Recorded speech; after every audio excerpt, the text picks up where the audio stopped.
Ustaz, bisa dimulai. Bismillahirrahmanirrahim. Assalamualaikum warahmatullahi wabarakatuh. Alhamdulillahirabbil alamin. Wassalatu wassalamu ala asyrafil anbiya'i wal mursalin sayyidina Muhammadin wa ala alihi wa sahbihi ajma'in. Amma ba'du. Alhamdulillah, puji syukur kita panjatkan kepada Allah Subhanahu wa taala yang senantiasa mencurahkan nikmat kepada kita semua, terutama nikmat iman, nikmat Islam, dan juga nikmat sehat. Pada kesempatan pagi hari ini, berjumpa kembali dengan kami, Paham Quran Online,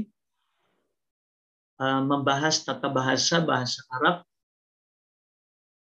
dan sekaligus mengkaji ayat-ayat yang ada di dalam Al-Quran, khususnya surah Al-Kahfi. Pada kesempatan pagi hari ini, yang akan kita pelajari tentang pembagian satuan jumlah isim dipraktikkan dalam surah Al-Kahfi.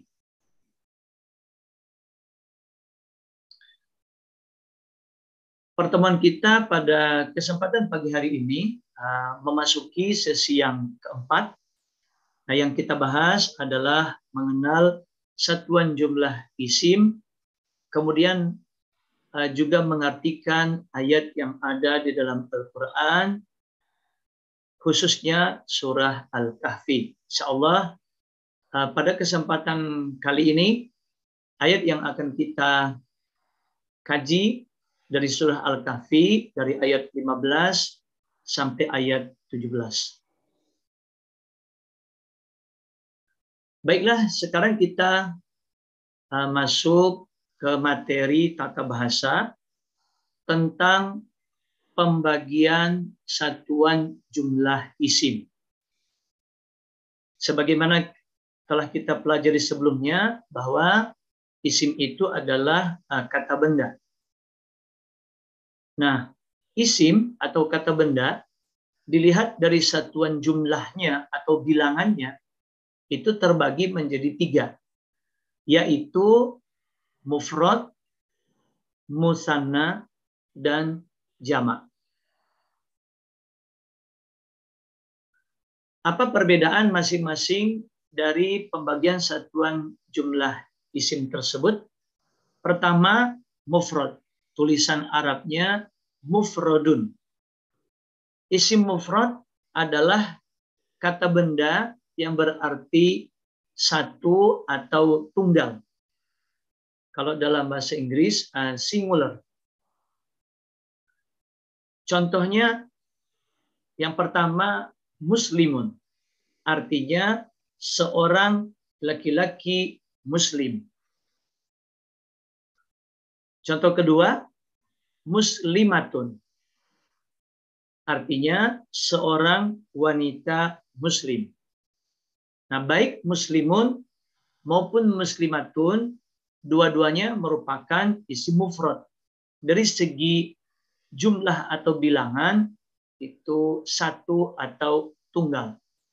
Maka diartikan seperti muslimun, seorang laki-laki muslim, sedangkan muslimatun, seorang wanita muslim. Yang membedakan adalah muslimun itu mudzakkar, kata benda laki-laki, sedangkan muslimatun adalah muannas, kata benda perempuan. Karena ada tak marbutoh di akhir kata.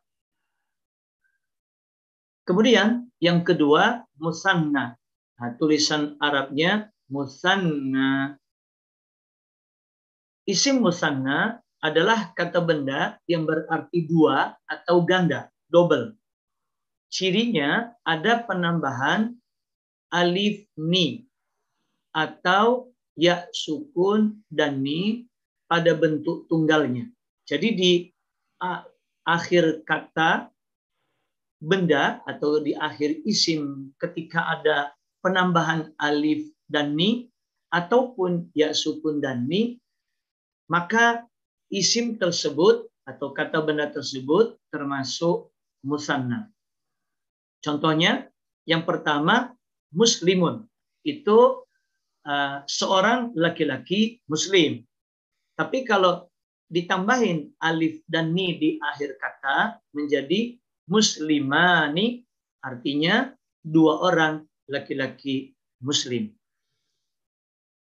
Contoh yang kedua, muslimatun, seorang wanita muslim. Kalau ditambahin ya sukun sama ni menjadi muslimataini, maka artinya dua orang wanita muslim. Jadi penambahan alif sama ni seperti muslimani maupun penambahan ya sukun dan ni seperti muslimataini di akhir kata menunjukkan bahwa isim atau kata benda tersebut termasuk musanna atau dua. Dan yang ketiga, jamak. Tulisan Arabnya jam'un. Jamak adalah kata yang berarti banyak. Sebenarnya asli arti jamak itu kumpulan. Karena kumpul, maka dari segi jumlah atau bilangan jadi banyak. Isim jamak atau kata yang berarti banyak terbagi tiga, yaitu mudzakkar salim yang pertama, yang kedua muannas salim, dan yang ketiga taksir. Nah, apa perbedaan dari masing-masing jamak ini? Baik jamak mudzakkar salim, jamak muannas salim, dan juga jamak taksir. A atau yang pertama jamak mudzakkar salim. Tulisan Arabnya jam'ul mudzakkaris salimi. Jamak mudzakkar salim adalah jamak untuk jenis laki-laki. Mudzakkar itu laki-laki, salim artinya beraturan. Kenapa dikatakan salim atau beraturan? Karena jamak ini ada cirinya. Apa cirinya? Cirinya ada penambahan waw sukun dan na atau ya sukun dan na di akhir kata. Dari bentuk tunggalnya. Contohnya yang pertama, muslimun. Artinya seorang laki-laki muslim. Ketika ditambahin waw sukun dan na di akhir kata menjadi muslimuna, artinya para laki-laki muslim. Yang kedua, contohnya muslimun, seorang laki-laki muslim. Ketika ditambahin ya sukun dan na di akhir kata menjadi muslimina, artinya banyak laki-laki muslim.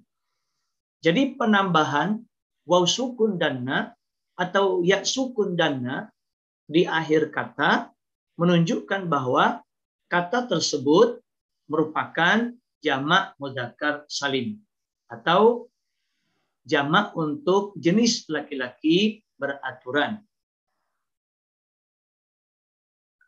B atau yang kedua jamak muannas salim.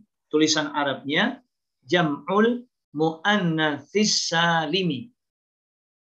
Nah, jamak muannas salim adalah jamak untuk jenis perempuan beraturan. Jadi muannas itu jenis perempuan, salim beraturan. Kenapa beraturan? Karena ada cirinya. Seperti jamak mudzakkar salim tadi juga beraturan. Cirinya untuk jamak muannas salim ada penambahan alif dan ta pada bentuk tunggalnya setelah tak marbutoh dibuang. Nah, contohnya pertama muslimatun, seorang wanita muslim. Ketika tak marbutoh dibuang, lalu ditambah alif sama ta di akhir kata menjadi muslimatun, artinya para wanita muslim. Contoh yang kedua, al-muslimatu, seorang wanita muslim. Kemudian tak marbutoh, ketika dibuang lalu ditambah alif dan tak di akhir, maka menjadi al-muslimatu, artinya wanita-wanita muslim. Jadi penambahan alif dan tak setelah tak marbutoh ciri muannas dibuang, maka menjadi jamak muannas salim. Bisa artinya para wanita muslim, bisa wanita-wanita muslim. Dan C atau yang ketiga, jamak taksir atau tulisan Arabnya jam'ut taksiri. Jamak taksir adalah jamak yang tidak beraturan. Taksir itu artinya pecah, jadi berantakan atau tidak beraturan. Kenapa taksir tidak beraturan? Karena tidak ada cirinya yang baku.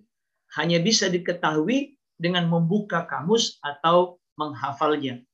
Berbeda dengan jamak mudzakkar salim dan jamak muannas salim yang ada cirinya. Jamak taksir tidak ada ciri, maka ini jamak yang tidak beraturan. Kita bisa mengetahui itu lewat buka kamus atau menghafalnya. Contohnya yang pertama, kolbun artinya satu hati. Tapi kalau berubah menjadi kulubun artinya hati-hati. Hatinya banyak. Begitu juga contoh yang kedua, al-qalbu artinya satu hati. Kemudian berubah menjadi al-qulubu artinya banyak hati. Itu jamak taksir tidak ada cirinya bahwa kata kulubun atau al-qulubu itu jamak. Kita mengetahuinya lewat membuka kamus atau menghafalnya. Itu jamak taksir. Nah, maka kalau kita simpulkan, pembagian satuan jumlah isim atau isim, kalau kita lihat dari satuan jumlah ataupun bilangan, maka isim itu atau ismun dibagi menjadi tiga. Pertama, mufrodun, kata benda tunggal atau satu. Kemudian yang kedua, musanna, kata benda ganda atau dua. Kemudian jam'un, kata benda jamak atau banyak. Kemudian untuk jamak sendiri dibagi tiga, pembagian jamak. Tulisan Arabnya jam'un. Dibagi tiga, ada jam'ul mudzakkaris salimi, jamak mudzakkar salim, jamak untuk jenis laki-laki beraturan. Kemudian yang kedua, jam'ul muannatsis salimi, jamak untuk jenis perempuan yang beraturan. Kemudian yang ketiga, jam'ut taksiri, jamak yang tidak beraturan karena tidak ada cirinya. Nah, itu materi tata bahasa dalam bahasa Arab terkait dengan isim dilihat dari satuan jumlahnya.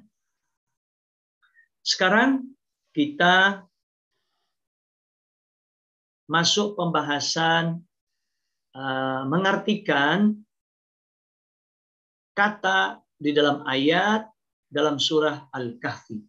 Yang kita bahas pada kesempatan kali ini adalah ayat yang ke-15. Baiklah, saya bacakan ayatnya. A'udzubillahi minasyaitonirrajim.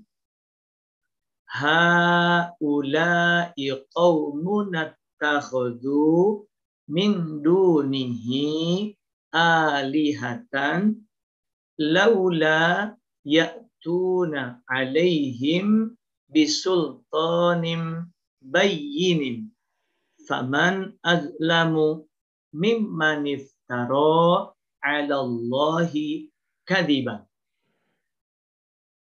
Mari kita bahas satu persatu arti kata dari ayat 15 ini. Pertama, haula'i artinya ini Qaumu artinya kaum. Na, kami.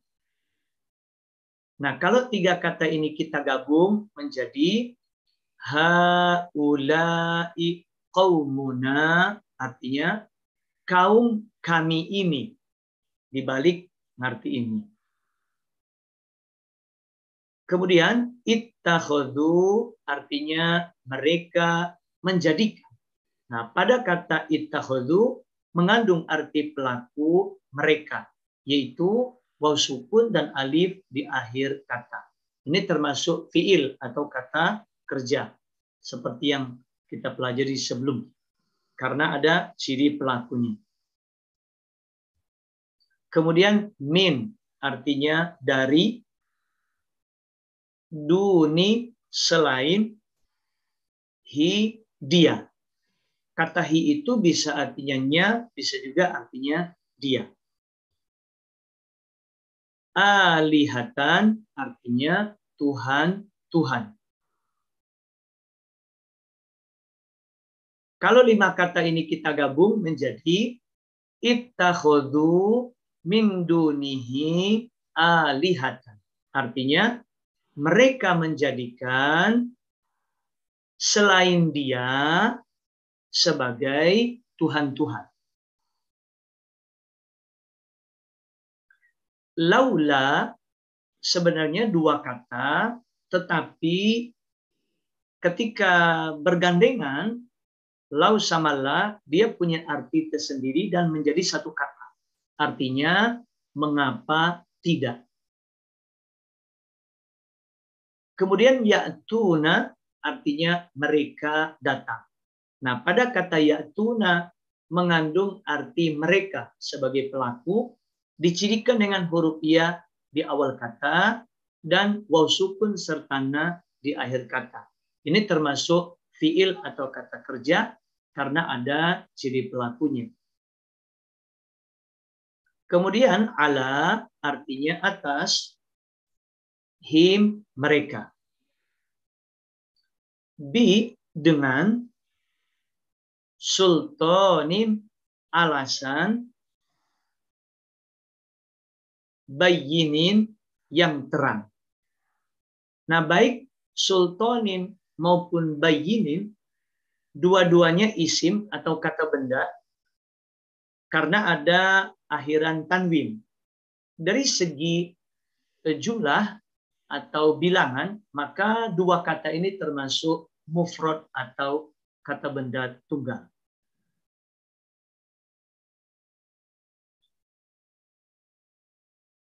Kalau 7 kata ini kita gabung menjadi laula ya'tuna alaihim bisultanim bayyinin. Artinya, mengapa mereka tidak mengemukakan alasan yang terang atas mereka.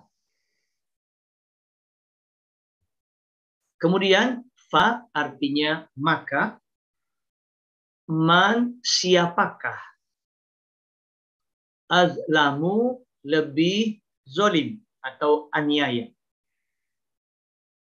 Nah, kalau 3 kata kita gabung menjadi faman azlamu, artinya maka siapakah yang lebih zolim. Kemudian min dari, man orang yang. Meskipun tulisannya bersambung, mimman, tapi itu sudah 2 kata. Iftaro artinya mengadakan. Ala kepada. Jadi kata ala itu bisa artinya atas, bisa juga kepada, menyesuaikan konteks rangkaian kata itu berada. Allahi artinya Allah. Kadiban kebohongan. Ini isim juga kata benda berakhiran tanwin, dari segi jumlah termasuk mufrad, kata benda tunggal. Kalau kita gabung 6 kata ini menjadi mimmaniftaro 'alallahi kadiban. Artinya dari orang yang mengadakan kebohongan terhadap Allah. Nah, setelah kita membahas arti kata maupun rangkaian kata, ayat yang ke-15 ini, sekarang kita bahas arti keseluruhan dari satu ayat. Kaum kami ini telah menjadikan selain Dia sebagai Tuhan-Tuhan untuk disembah. Mengapa mereka tidak mengemukakan alasan yang terang tentang kepercayaan mereka?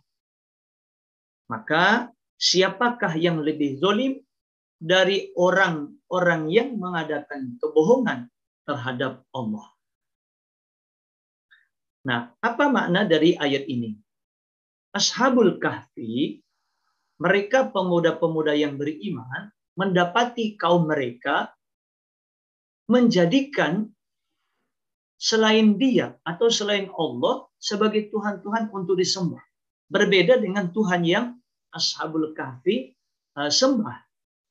Kaum mereka menuhankan selain Allah.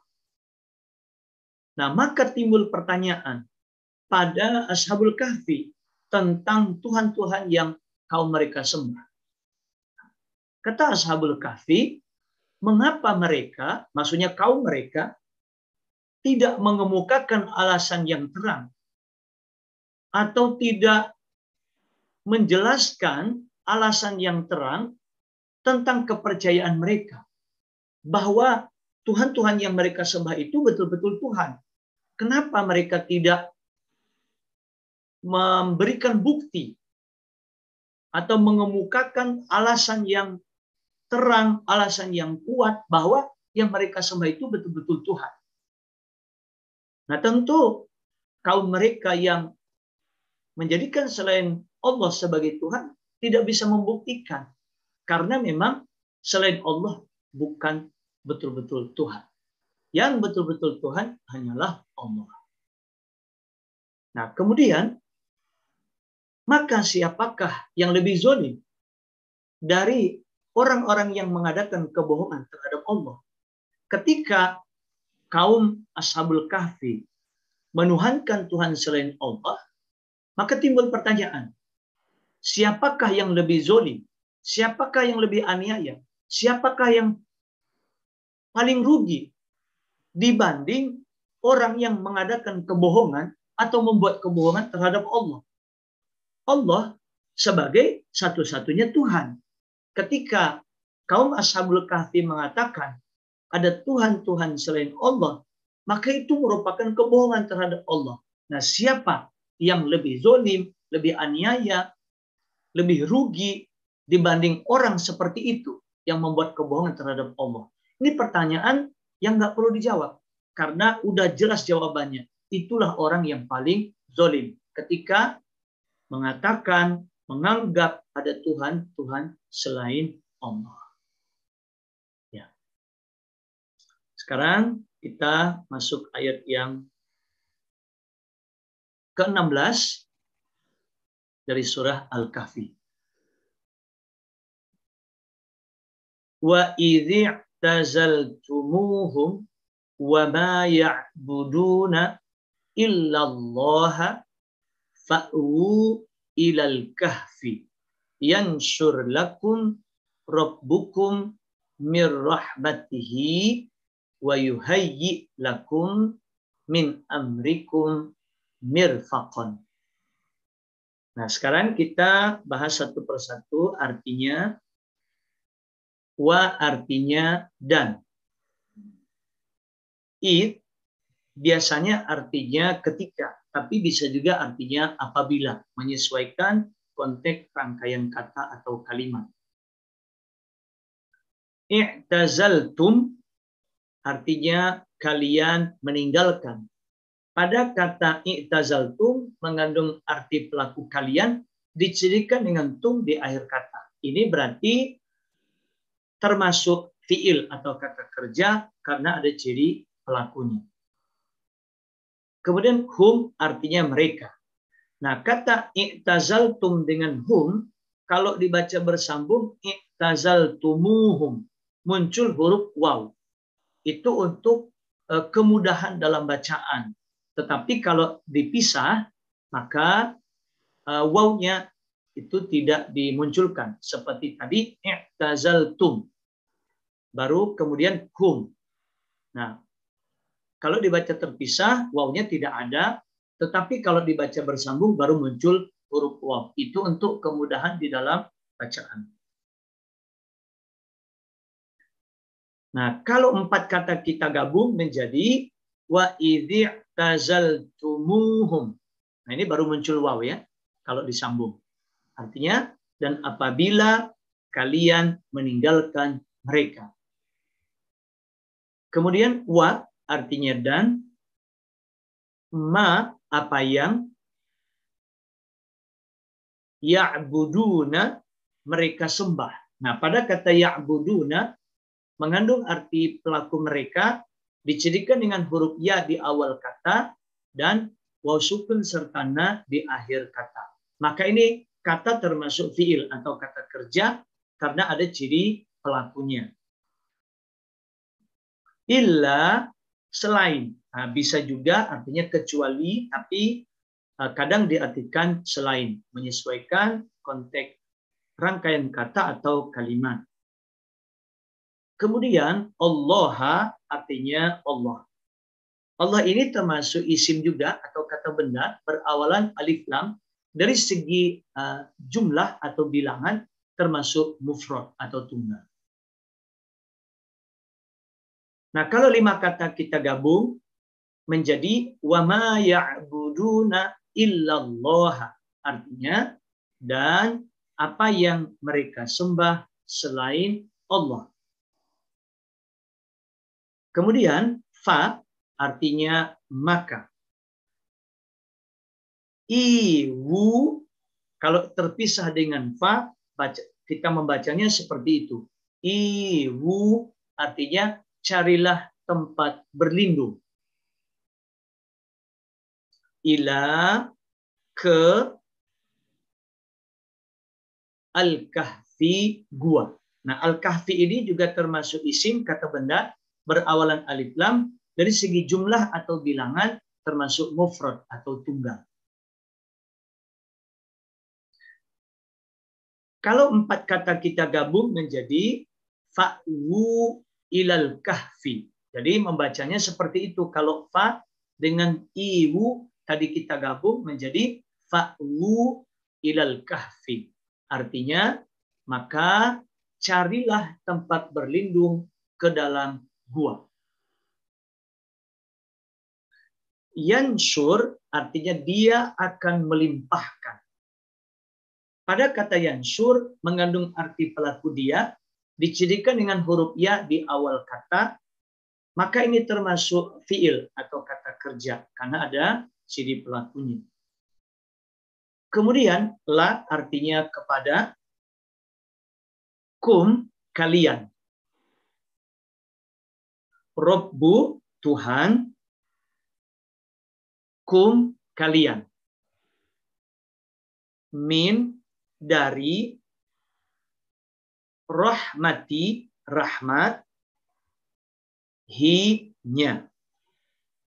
Nah, kalau kita gabung menjadi yansyur lakum rabbukum mir rahmatihi.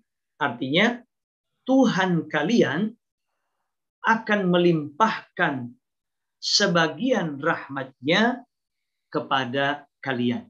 Jadi kalau udah dirangkai mengartikan kata, ada yang didahulukan mengartikannya, ada yang diakhirkan. Nanti ada ilmunya yang akan kita pelajari, kenapa kok ada yang didahulukan dan diakhirkan. Kemudian wa artinya dan, yuhayyi dia menyediakan. Nah, pada kata yuhayyi mengandung arti pelaku dia, dicirikan dengan huruf ya di awal kata, maka ini termasuk fiil atau kata kerja karena ada ciri pelakunya. Kemudian la bagi, kum kalian, min dari, amri urusan, kum kalian, mirfaqan sesuatu yang berguna. Nah, kata mirfaqan ini termasuk isim kata benda berakhiran tanwin dari segi jumlah atau bilangan termasuk mufrad atau tunggal. Nah, kalau kita gabung menjadi wa yuhayyi lakum min amrikum mirfaqan. Artinya, dan dia menyediakan sesuatu yang berguna bagi kalian dari urusan kalian. Nah, setelah kita bahas arti kata maupun rangkaian kata, sekarang kita bahas arti keseluruhan. Dari ayat 16 ini, artinya, dan apabila kalian meninggalkan mereka dan apa yang mereka sembah selain Allah, maka carilah tempat berlindung ke dalam gua itu. Niscaya Tuhan kalian akan melimpahkan sebagian rahmat-Nya kepada kalian dan menyediakan sesuatu yang berguna bagi kalian dalam urusan kalian. Jadi ketika Ashabul Kahfi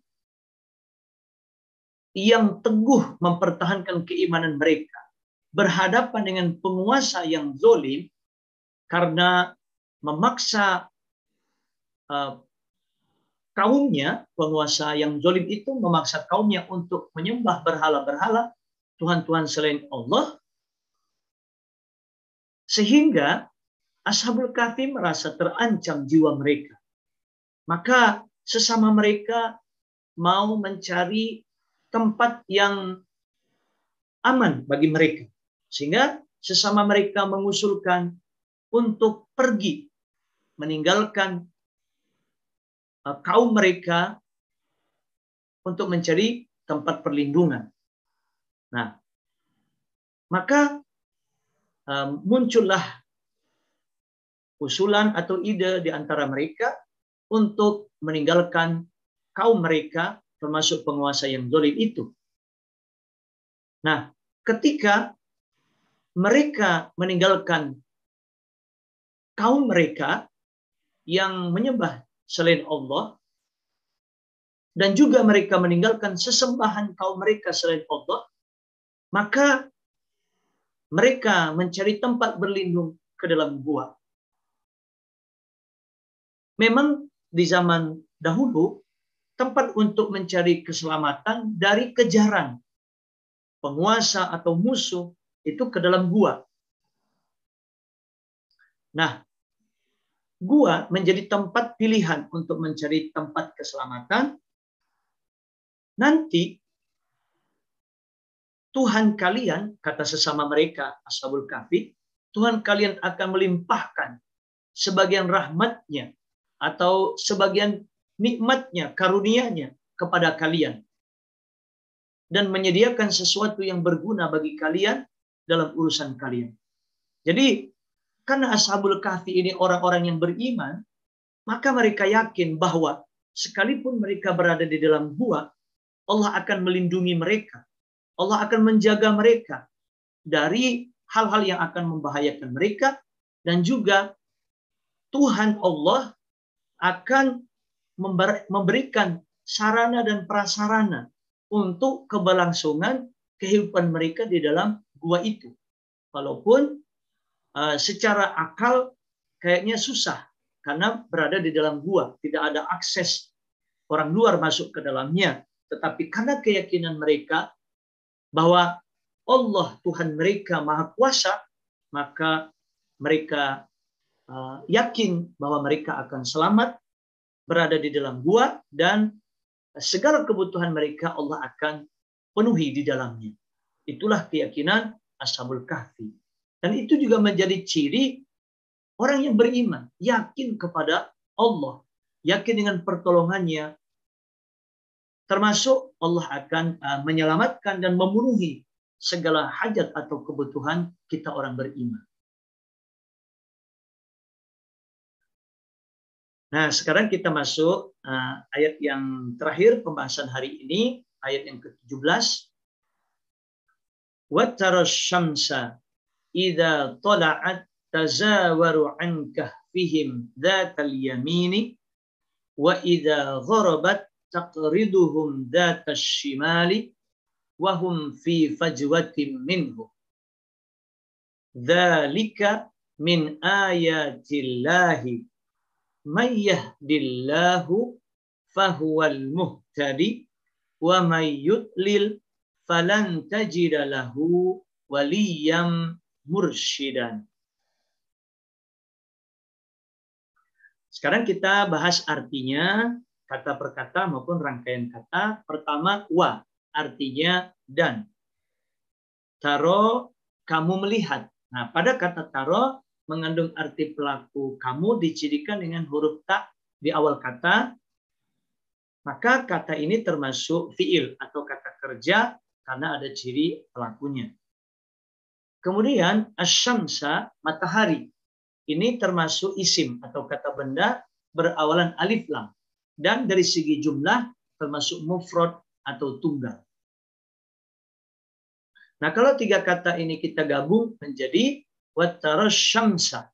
Artinya, dan kamu melihat matahari.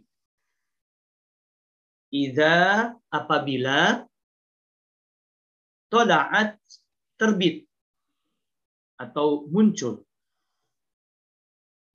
Nah, dua kata kalau kita gabung menjadi idza tola'at, apabila terbit. Tazawaru, condong. An, dari. Kahfi, gua. Him, mereka. Zata, sebelah. Al-yamini, kanan. Al-yamin, kanan. Ini juga isim, ada alif lam di awal kata. Dari segi jumlah atau bilangan, mufrad, tunggal. Nah, kalau kita gabung menjadi tazawaru an kahfihim dzatal yamin. Artinya condong dari gua mereka ke sebelah kanan. Kemudian wa artinya dan, idza apabila, gharabat terbenam. Tiga kata kalau kita gabung menjadi wa idza gharabat, dan apabila terbenam. Taqridu, menjauhi. Hum, mereka. Zata, sebelah. Ashimal, kiri. Ashimal seperti al-yamin, kanan. Ini isim berawalan alif lam, kata benda. Dari segi jumlah atau bilangan, mufrad, tunggal. Nah, kalau kita gabung menjadi taqriduhum dzatashimali, artinya menjauhi mereka ke sebelah kiri. Wa, sedang. Kadang wa itu artinya dan, kadang juga artinya sedang, menyesuaikan konteks kalimatnya. Hum, mereka. Fi, dalam. Fajwatin, tempat yang luas. Nah, kata fajwatin ini termasuk isim kata benda berakhiran tanwin, termasuk mufrad, tunggal dari segi jumlah. Kalau dari segi jenis termasuk muannats karena ada tak marbutoh di akhir kata. Min artinya dari, hu-nya. Nah, kalau kita gabung menjadi wahum fi fajwatim minhu. Artinya sedang mereka berada dalam tempat yang luas dari gua itu. Jadi ketahu artinya nya itu maksudnya gua. Dzalika artinya itu, min dari, ayati tanda-tanda. dari segi jumlah atau bilangan, kata ayati ini termasuk jamak banyak dan jamaknya muannas salim. Jamak untuk jenis perempuan beraturan. Karena ada ciri alif sama ta di akhir kata. Meskipun memang kata benda atau isim terkadang ada cirinya, alif lam di awal atau tanwin di akhir, tetapi ada kalanya tanda isim tidak dicantumkan. Nanti ada kaidah tersendiri akan kita bahas. Tetapi ketika kita lihat pada kata itu ada ciri jamak seperti alif dan ta, yaitu jamak muannas salim, maka itu berarti termasuk kata benda juga atau isim. Allahi artinya Allah. Nah, seperti kita bahas sebelumnya atau tadi, Allah ini termasuk isim berawalan alif lam, dari segi jumlah mufrad, tunggal, hanya satu. Nah, kalau kita gabung menjadi dzalika min ayatillahi, artinya itu dari tanda-tanda kebesaran Allah. Jadi ada kata tersirat yaitu kebesaran setelah arti tanda-tanda. Man artinya barang siapa, yahdi dia memberi petunjuk. Nah, kata yahdi ini mengandung arti pelaku dia, dicirikan dengan huruf ya di awal kata. Maka ini termasuk fiil atau kata kerja karena ada ciri pelakunya. Allahu artinya Allah.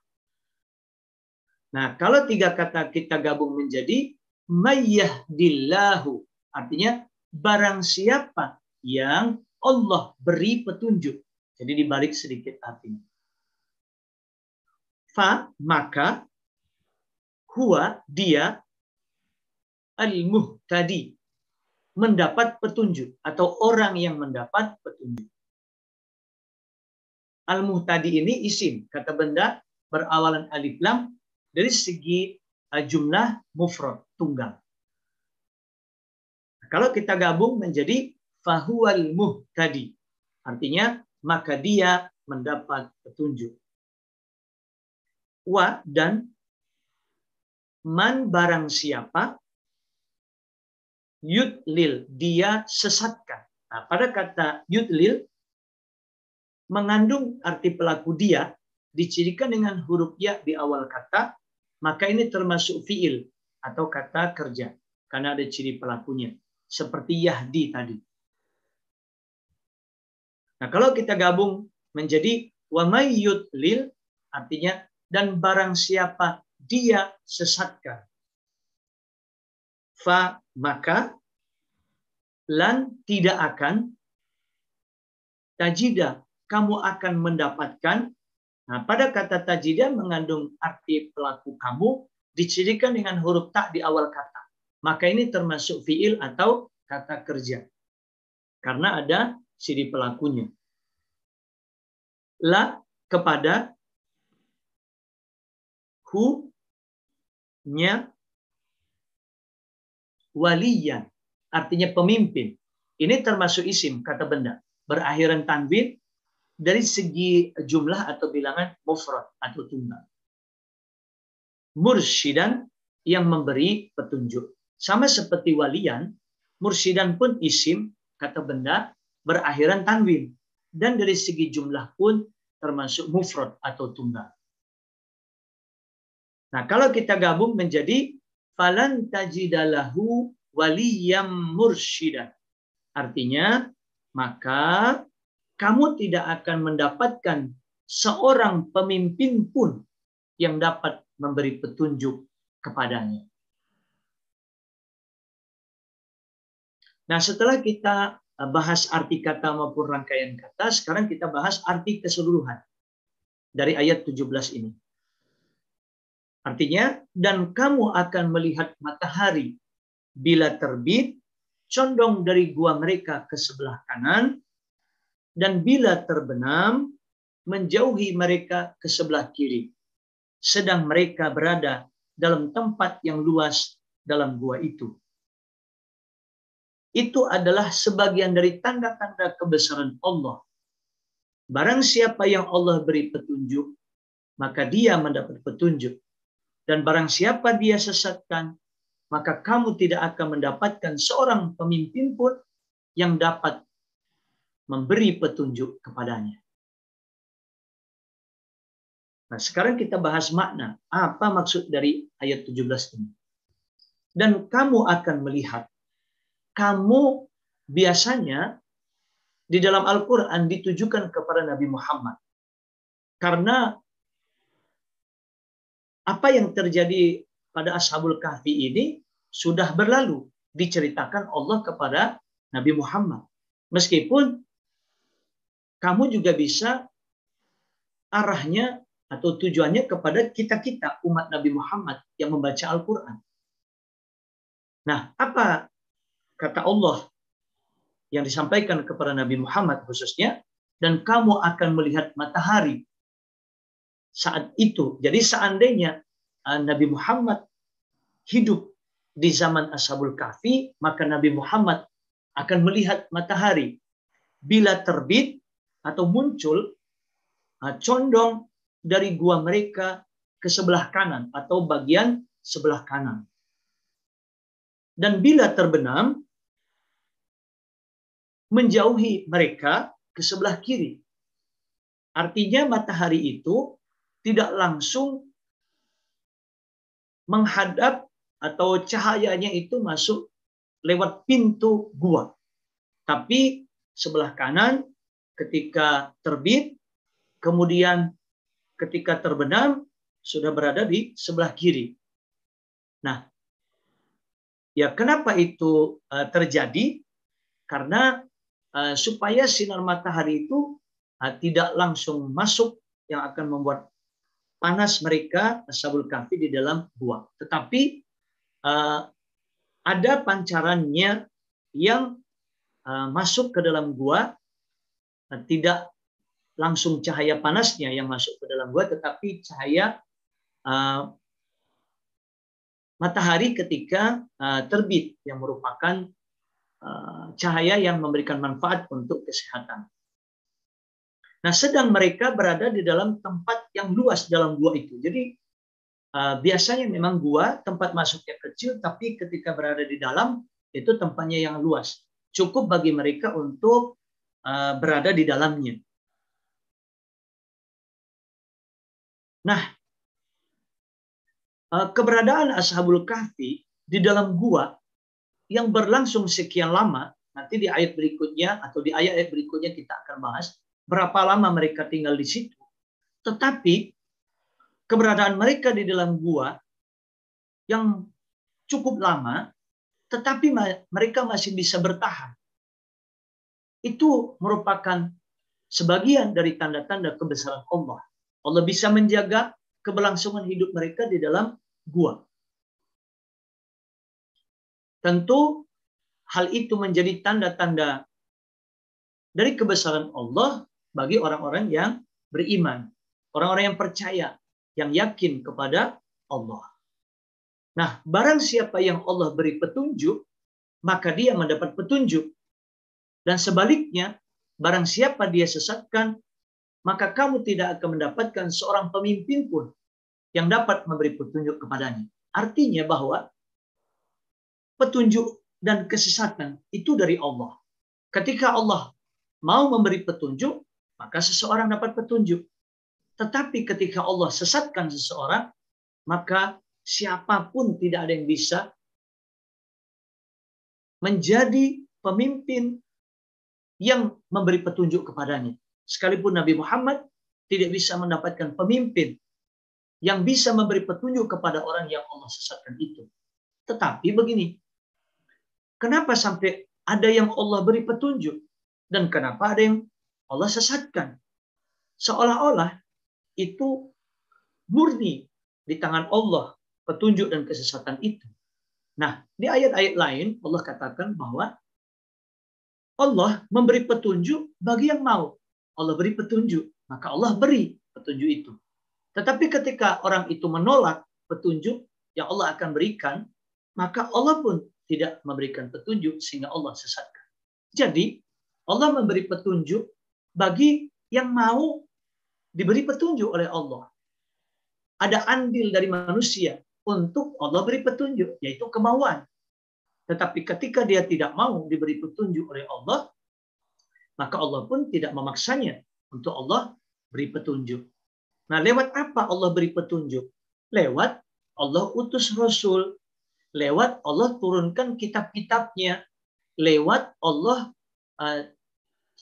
ciptakan semesta alam ini. Itu merupakan petunjuk-petunjuk dari Allah supaya manusia baca, supaya manusia terima, sehingga mereka beriman. Tetapi manakala segala sarana untuk mendapatkan petunjuk ditolak, maka Allah sesatkan. Tetapi ketika segala sarana yang Allah sediakan untuk mendapat petunjuk diterima, maka Allah akan beri petunjuk. Nah, begitulah penjelasan.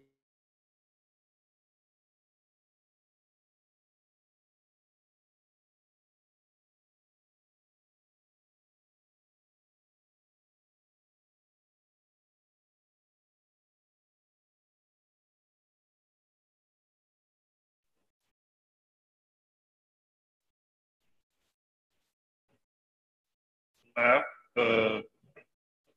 kemungkinan internet dari Ustadz Seno sedang bermasalah, jadi kita tunggu sebentar.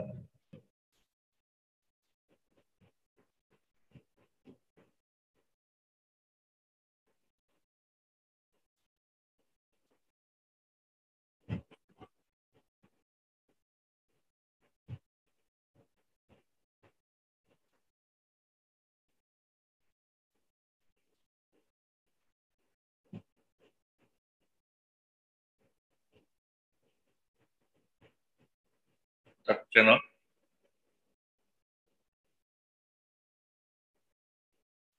Saya akan hubungi beliau sebentar.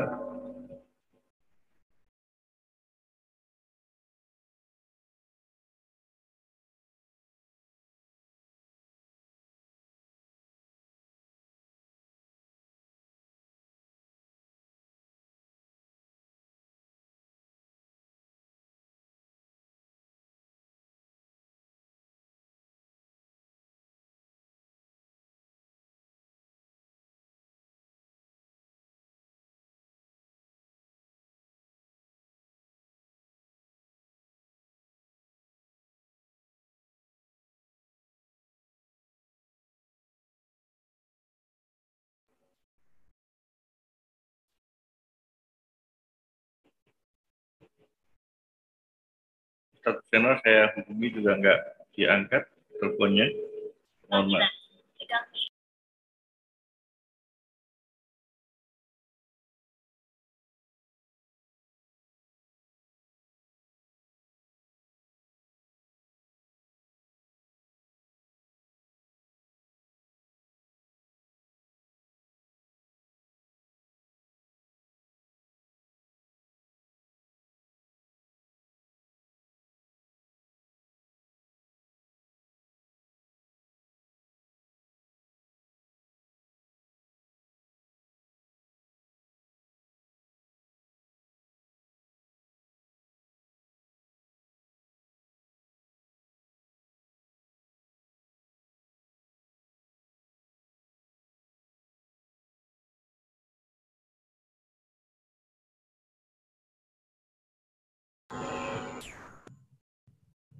Mohon bersabar sebentar, kami sedang menghubungi Ustadz Seno.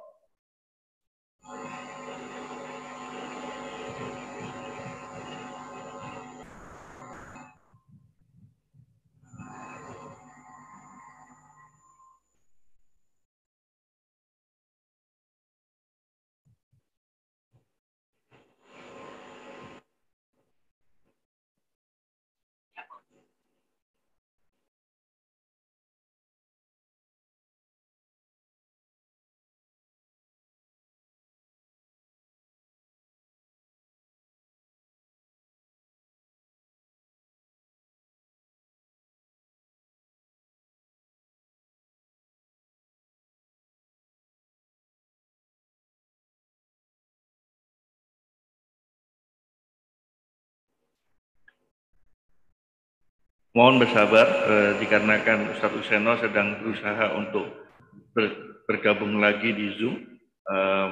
Mohon bersabar sebentar dikarenakan ada masalah di jaringan internetnya Ustadz Useno.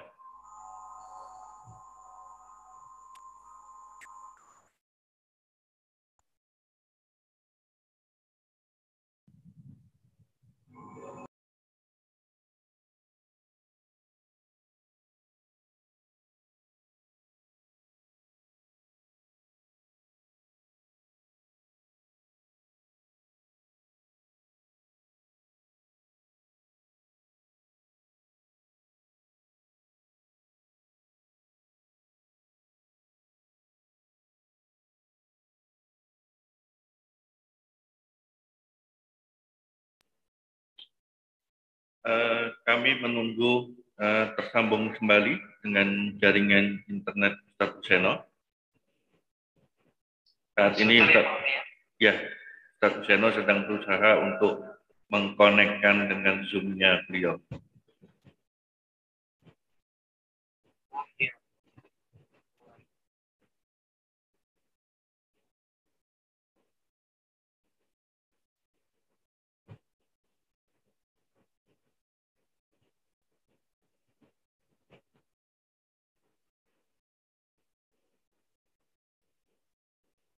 Tunggu sebentar, Bapak Ibu. Saya lagi mau masuk lagi, Pak. Iya.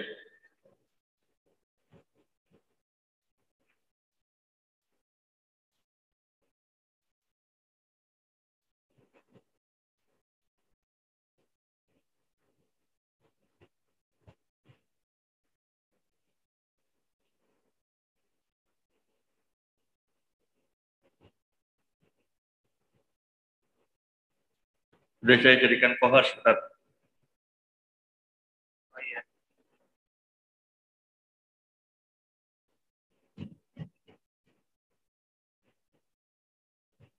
Gimana? Saya Sudah tinggal dibuka kameranya sama mic-nya.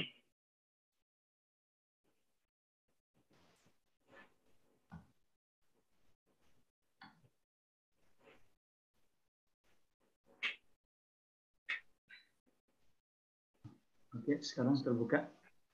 Oke, mic-nya sudah terbuka. Monggo share screen lagi.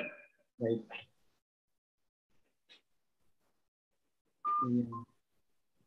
Yang ini sudah kita berhubung dengan Zoom, Ustaz. Oke. Ini ya tadi ya.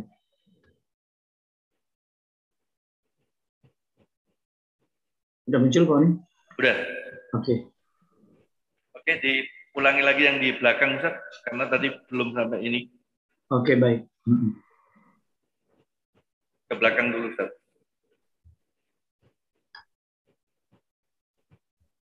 Yang ini ya? Belum. Sini. Ya, gitu. Oke, monggo, Ustaz. Baik. Di YouTube berarti udah nggak? Masih nyala. Oke, kita lanjutkan. Sampai di mana tadi Pak Oni? Terakhir itu adalah bagian. Oh iya. Nah, sekarang kita lanjutkan lagi keterangan dari ayat 17 dari surah Al-Kahfi ini. Itu adalah sebagian dari tanda-tanda kebesaran Allah.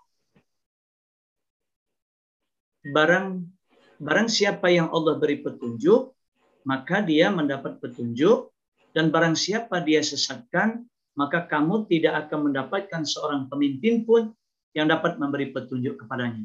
Jadi apa yang terjadi pada Ashabul Kahfi itu, bahwa mereka berada di dalam gua, tapi mereka masih bisa survive, masih bisa melanjutkan kehidupan mereka tanpa ada suplai makanan, tapi mereka masih bisa bertahan hidup. Nah, itu merupakan tanda-tanda dari kebesaran Allah. Masih menjaga mereka untuk tetap hidup di dalam gua, meskipun dengan cara yang berbeda. Mereka hidup di dalam gua. Nah, tentu apa yang Ashabul Kahfi alami bisa survive di dalam gua dalam waktu yang lama, menjadi tanda-tanda kebesaran Allah bagi orang-orang yang beriman, bagi orang-orang yang percaya bahwa Allah itu Maha Kuasa. Tetapi bagi yang tidak beriman tentu itu menganggap hal yang biasa saja. Nah, kemudian barang siapa yang Allah beri petunjuk, maka dia mendapat petunjuk. Artinya bahwa Allah yang punya hak untuk memberi petunjuk kepada seseorang. Sehingga ketika Allah beri petunjuk, maka seseorang dapat petunjuk. Tapi di sisi lain, atau sebaliknya, barang siapa yang dia sesatkan, jadi kalau ada orang yang Allah sesatkan, maka kamu, Nabi Muhammad sekalipun, tidak akan mendapatkan seorang pemimpin pun yang dapat memberi petunjuk kepadanya. Jadi Nabi Muhammad sekalipun nggak bisa mendapatkan seorang pemimpin, seorang pembimbing yang bisa memberi petunjuk kepada orang yang Allah sesatkan itu. Artinya sudah tertutup kemungkinan untuk bisa memberi petunjuk pada orang yang Allah sesatkan. Nah, memang petunjuk dan kesesatan itu hak Allah untuk memberikannya atau tidak. Tetapi sebenarnya Allah memberikan petunjuk dan Allah menyesatkan, ada andil juga dari manusia. Ketika manusia mau mendapat petunjuk, maka Allah beri petunjuk. Tetapi ketika manusia tidak mau Allah beri petunjuk, maka Allah tidak memberikan petunjuk, Allah sesatkan. Nah, dari mana atau lewat apa Allah beri petunjuk? Lewat Allah mengutus Rasul. Kemudian Allah juga menurunkan kitab seperti Al-Quran. Dan juga Allah menciptakan semesta alam ini merupakan sarana-sarana bagi manusia untuk mendapatkan petunjuk. Tetapi berpulang kepada masing-masing orang atau manusia. Kalau mereka mau mendapat petunjuk, Allah akan beri. Tetapi kalau mereka tidak mau atau menolak, maka Allah pun tidak akan memberikan petunjuk itu. Dan bahkan Allah sesatkan. Nah, itulah makna dari ayat 17 dari surah Al-Kahfi ini. Setelah kita membahas tata bahasa dalam bahasa Arab terkait dengan isim atau kata benda dari segi jumlah ataupun bilangannya, ada mufrad, tunggal, kemudian ada musanna, dua, ada juga jamak, banyak, jamak pun dibagi tiga, ada jamak mudzakkar salim, jamak untuk laki-laki beraturan, ada jamak muannas salim, jamak untuk perempuan beraturan, dan juga jamak taksir, jamak yang tidak beraturan. Kemudian kita lanjutkan juga membahas ayat-ayat di dalam surat Al-Kahfi, khususnya ayat 15, 16, dan 17. Maka sekarang kita latihan membedakan satuan jumlah isim. Jadi kita praktek mempraktikkan teori tata bahasa pada kata-kata yang ada di dalam Al-Quran. Yang pertama, waladan. Waladan ini artinya seorang anak. Di sesi sebelumnya kita pernah bahas, karena arti waladan ini seorang anak, maka dari segi jumlah termasuk mufrad atau tunggal. Kemudian yang kedua, al-hizbaini, artinya dua golongan. Ini termasuk isim musanna, dicirikan dengan huruf ya sukun dan ni di akhir kata. Juga di sesi sebelumnya kita bahas. Kemudian al-mu'minin, orang-orang yang beriman, ini termasuk jamak mudzakkar salim. Jamak untuk laki-laki yang beraturan. Dicirikan dengan ya sukun dan na di akhir kata. Kemudian as-solihat, artinya yang baik-baik. Ini termasuk jamak muannats salim, jamak untuk perempuan yang beraturan, dicirikan dengan huruf alif dan ta di akhir kata. Kemudian al-fityatu, artinya pemuda-pemuda. Ini termasuk jamak taksir, jamak tapi nggak ada cirinya. Kemudian berikutnya ilahan, artinya Tuhan. Maka ini termasuk mufrad atau tunggal.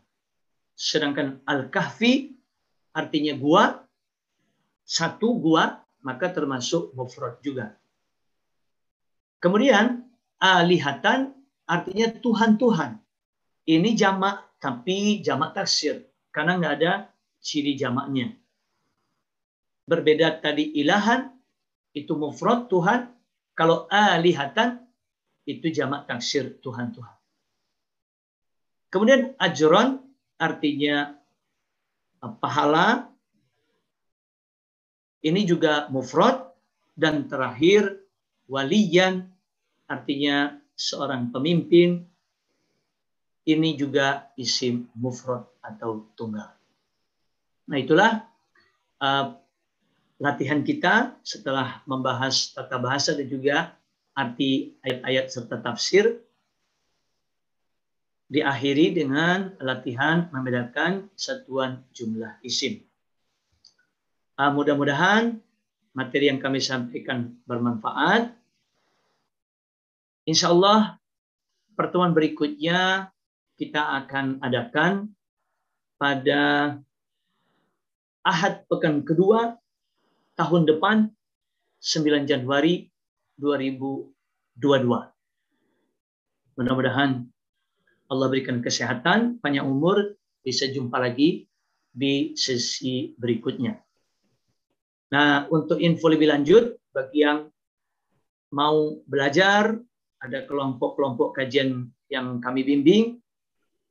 Kemudian juga untuk buku-buku yang kami tulis, bagi yang mau memperolehnya bisa menghubungi kami di nomor WhatsApp 0815 880 4372. Mudah-mudahan yang kita pelajari pada pagi hari ini ada manfaatnya. Mohon maaf kalau ada kekurangannya. Kami akhiri. Billahi taufiq wal hidayah. Wassalamualaikum warahmatullahi wabarakatuh. Waalaikumsalam warahmatullahi wabarakatuh. Khairan kasiran kepada Ustadz Ahmad Huseno yang sudah memberikan kajiannya pada pagi hari ini, yang insya Allah kita akan laksanakan secara rutin pekan kedua, Ahad pekan kedua setiap bulannya. Dan Bapak Ibu, monggo Bapak Ibu bisa mengikuti sosmed daripada Ustadz Ahmad Huseno untuk mendapatkan update-update kegiatan beliau, termasuk yang tadi disampaikan, yaitu adalah kajian-kajian rutin atau grup-grup daripada secara private yang hanya sedikit orang saja yang akan bisa mengikutinya. Itu. Dan Ustadz Ahmad Huseno aktif di sosmed Facebook, dan search aja, mencari saja dengan kata kunci Ahmad Huseno.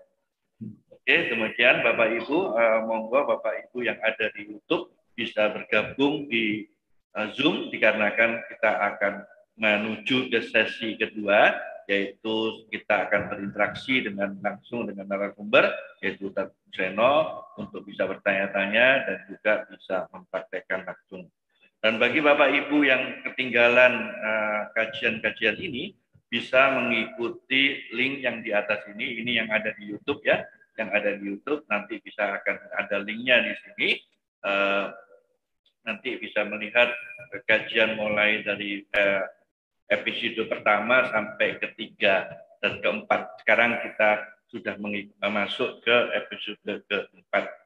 Demikian kita akhiri saja yang ada di YouTube dengan ucapan Alhamdulillahirabbil alamin dan doa kafaratul majelis. Subhana wa bihamdika asyhadu an la ilaha illa anta astaghfiruka wa atubu ilaik. Assalamualaikum warahmatullahi wabarakatuh. Waalaikumsalam warahmatullahi wabarakatuh.